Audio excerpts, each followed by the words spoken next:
today's video, we are going to talk about sales tax. Sales tax is also known as value-added tax, or we also call it as general sales tax or GST.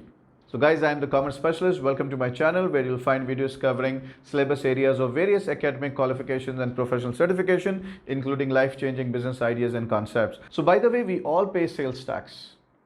Sales tax is charged on goods and services. So in your daily life, yes, you buy so many things. You buy soap, you buy chocolates, you buy clothes. On all of them, you pay sales tax. Now, sales tax is a very old phenomenon. So if I talk about UK, USA, India, Pakistan, sales tax is there for a long time. But in some GCC countries, it has been recently introduced.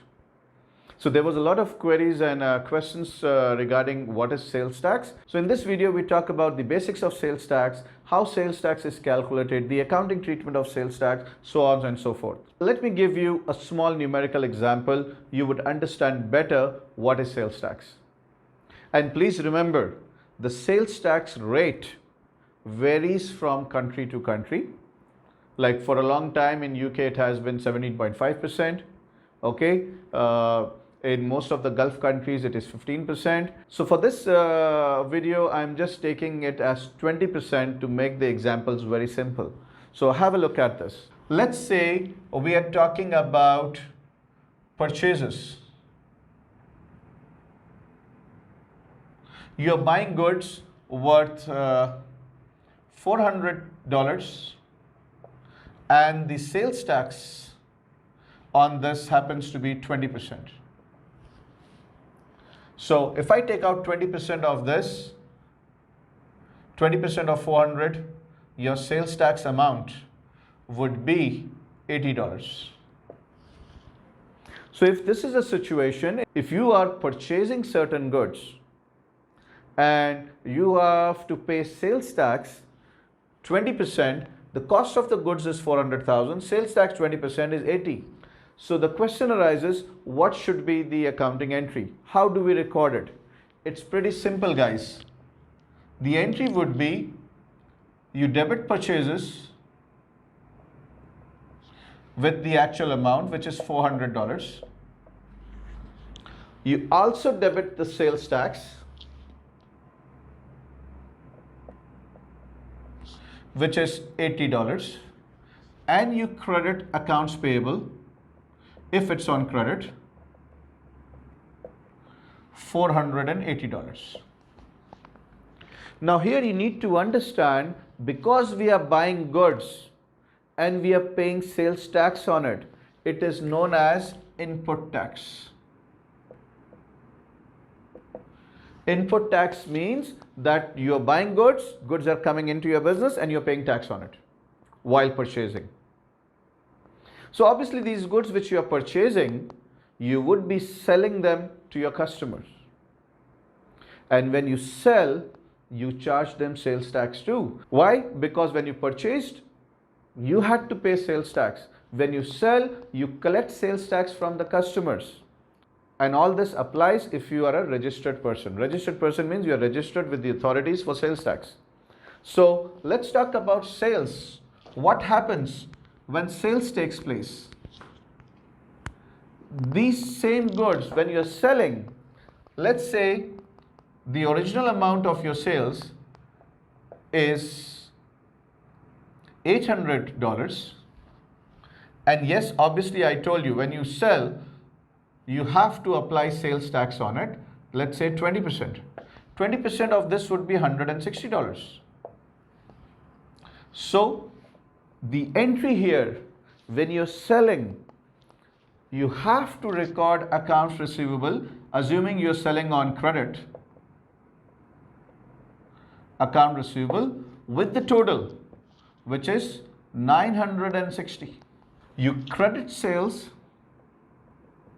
with the actual amount exclusive of sales tax, which is 800, and you credit sales tax, which is 160, and this sales tax is known as output tax.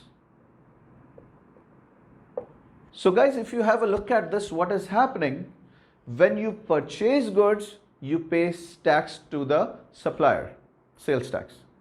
When you sell goods, you collect tax from the customers.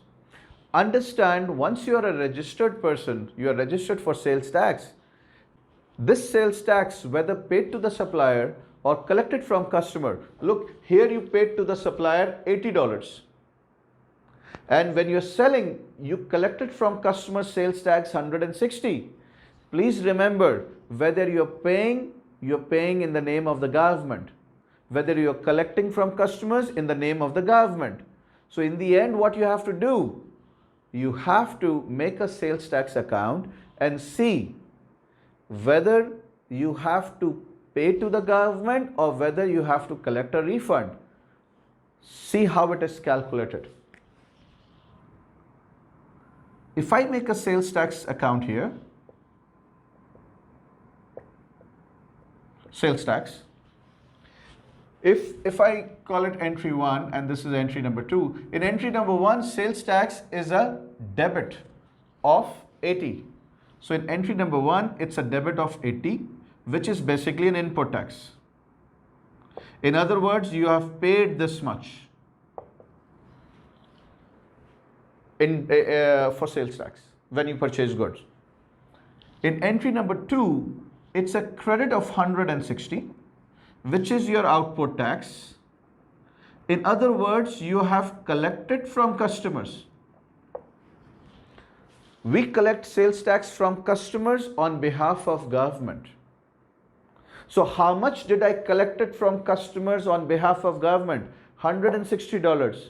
How much I have already paid as sales tax? 80. So how much is left with me? 160 minus 80. You will have balance of 80. So I can write here either cash or bank. This means I have paid to the government the balance. 160, 160. And when I pay this, the entry would be like this. I'm writing it here. Sales tax debit and bank credit. 80. Payment of sales tax to the government. Sometime a situation may arise that you have collected from customers just $100, for example, but you have already paid $140 on your purchases, which means $100 you have collected, but you have paid already 140. So the remaining 40 is a sales tax refund which you have to collect from the government. If that is the case, any sales tax refund which has not been refunded up till now can be taken as an asset in your balance sheet.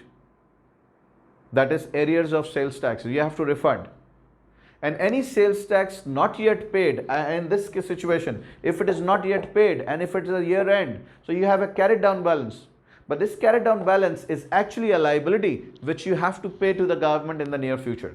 It is always important and it is advisable that you register yourself for the sales tax. Why?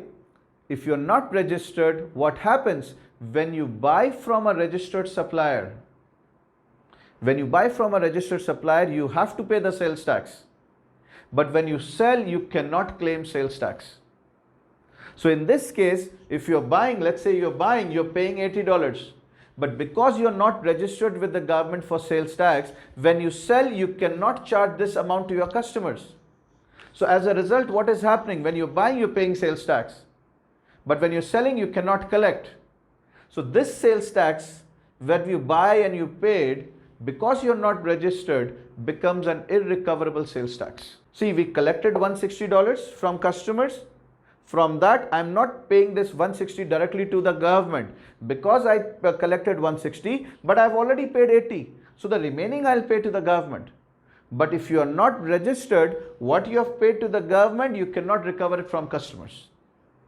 That remains an irrecoverable sales tax and that becomes a part of your cost of goods sold. So ladies and gentlemen, if you have any comments relating to sales tax, please leave a comment in the comment section. I will respond to you as usual. If you have not yet joined my closed group for ACCA and CMA, the link is appearing on the screen. Join this link, become a member, get host of rewards, which includes focused tutorials, workshops, webinars, practice session, so many. So link is appearing on the screen. Hurry up, join the link before you miss the train. Guys, if you're still not subscribed to my channel, please subscribe to my channel. If you like this video, give me a thumbs up. Don't forget to press the bell notification button so that you get my videos on a timely basis. If you like this video, please share it with your dear and near ones so that others can also benefit. Thank you so very much for your precious time.